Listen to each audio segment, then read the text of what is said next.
29 April সোমবার উলুবেড়িয়া লোকসভা কেন্দ্রের তৃণমূল কংগ্রেসের মনোনীত প্রার্থী সাজদা আহমেদের সমর্থনে উলুবেড়িয়া আমতায় বাগনান 1 ব্লকের বাক্সি ফুটবল ময়দানে জনসভা করলেন তৃণমূল কংগ্রেসের সাধারণ সম্পাদক অভিষেক বন্দ্যোপাধ্যায়।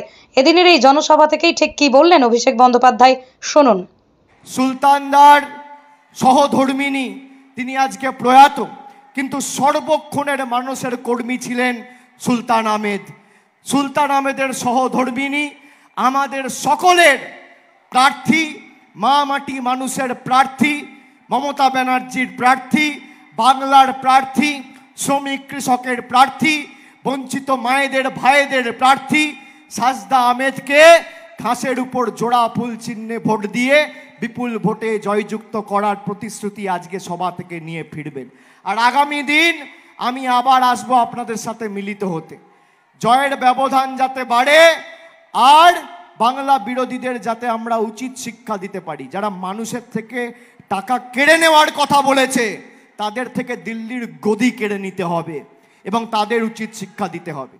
এই জনসভার পর হাওড়া লোকসভা কেন্দ্রের তৃণমূল কংগ্রেসের মনোনীত প্রার্থী প্রসূন বন্দ্যোপাধ্যায়ের সমর্থনে একটি রোড শো করেন তৃণমূল কংগ্রেসের second in command Abhishek Bandyopadhyay. হাওড়ার দাসনগর থানার মোড় থেকেই বালিটিকুড়ি মুক্তারাম দে হাই স্কুল পর্যন্ত এই রোড শো করেন অভিষেক। হাওড়ার এই রোড শো এর পর সাধারণ মানুষের উদ্দেশ্যে ঠিক কি বললেন অভিষেক, শুনুন। আমি বললাম না, গলা কেটে দিলেও জয় বাংলা বেরোবে। আমি অন্য ধাতুতে তৈরি, এদের বিরুদ্ধে লড়াই করে লড়ে নেব। খালি আপনাদের একটা জিনিস চাই, ভালোবাসার সমর্থন। আমি পাবো তো? পাবো তো? পাবো তো? পাবো তো? আমি আপনাকে বলছি, প্রসূনদা দীর্ঘদিনের এখানে সাংসদ, প্রসূনদাকে এবার আপনারা আবার জেতাবেন। আমার কাছে ডায়মন্ড হারবার যা, আমার কাছে আজ থেকে হাওড়াও তাই। আমি যে উন্নয়ন আমার এলাকায় করেছি, আমি আপনাদের এলাকার সার্বিক উন্নয়ন, প্রসূনদা এসো, আমি আমার এলাকার সার্বিক উন্নয়ন হাওড়াবাসীর জন্য করব, কথা দিয়ে গেলাম। যা দরকার আমি আছি, চিন্তা করবেন না। আর এখনো তো আপনাদের 20 দিন সময় আছে, আমি আরো 2-3 বার হাওড়ায় আসব। যেখানে বলবেন সেখানে যাব, যে পাড়ায় যে বুথে ঢুকতে বলবেন আমি ঢুকবো, এবং যেখানে প্রচার করার আপনাদের সাথে কাঁধে কাঁধ মিলিয়ে লড়ব।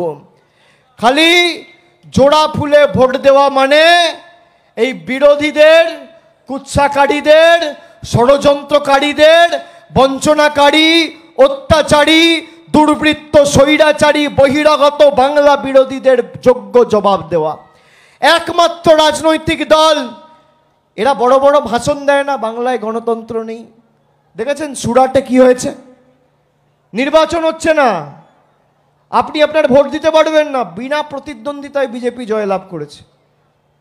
এখানে যদি একটা পঞ্চায়েতে তৃণমূল কংগ্রেস বিনা প্রতিদ্বন্দ্বিতায় জয়লাভ করে, বিজেপির যা জ্বালা তার থেকেও বেশি জ্বালা হয় সংবাদ মাধ্যমের, এই চ্যানেলগুলোর। আজকে দেখুন কোনো খবর নেই, কোনো খবর নেই। লোকসভায় বিনা প্রতিদ্বন্দ্বিতায় জয় কোথায়? গুজরাটের সুরাটে, ডবল ইঞ্জিন মডেল। আজকে ইন্ডোরে কংগ্রেসের যে প্রতিদ্বন্দ্বিতা করছে ওখানে, সেই ভদ্রলোককে অপহরণ করে প্রায় গাড়িতে তুলে নিয়ে গিয়ে বিজেপিতে জয়েন করিয়েছে। সেখানেও লড়াই হবে না। মানে আপনার যে অধিকার কেড়ে নিচ্ছে, তার মানে সংবিধানের আগামী দিন পাল্টাতে চায়। যারা সংবিধান পাল্টাতে চায় তাদেরকে উচিত শিক্ষা দেবেন কি দেবেন না? আমাদের যে সংবিধান, আমাদের মৌলিক অধিকার রয়েছে, যে মৌলিক অধিকার দিয়েছে, যে সংবিধানকে আমরা পুজো করি, সেই সংবিধান পাল্টে এরা নিজেদের মতো যা ইচ্ছা তাই করতে চায়। করব আমি, চাইবো যা চাই, জগৎটাকে আমিই না চাই। এত ঔদ্ধত্য, এত অহংকার, এত দম্ভ। এই অহংকার, ঔদ্ধত্য আর দম্ভের পতন ঘটাতে হবে, চূর্ণ বিচূর্ণ করতে হবে। প্রথম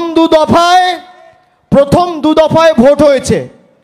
প্রথম দফায় এদের মাথা ভেঙেছে, আর দ্বিতীয় দফায় বালুরঘাট, দার্জিলিং আর রায়গঞ্জ এদের ঘাড় ভেঙেছে। তৃতীয় দফায় মালদা, মুর্শিদাবাদে ভোট, এদের মেরুদণ্ডটা ভাঙা হবে। আর চতুর্থ দফায় ওদিকে রানাঘাট, বহরমপুর, পূর্ব বর্ধমান, আর বীরভূমে ভোট, ওদের কোমরটা ভাঙা হবে। আর পঞ্চম দফায় আপনারা হাঁটুটা ভাঙবেন। ষষ্ঠম দফায় জঙ্গলমহল আর মেদিনীপুর পাটা ভাঙবেন। আর সপ্তম দফায় তো আমি রয়েছি, ডায়মন্ড হারবার আর কলকাতা। যেটুকু হাড়গোড় থাকবে গণতান্ত্রিকভাবে ভেঙে চূর্ণ বিচূর্ণ করে বলো হরি হরি বল। বহিরাগতদের, বাংলা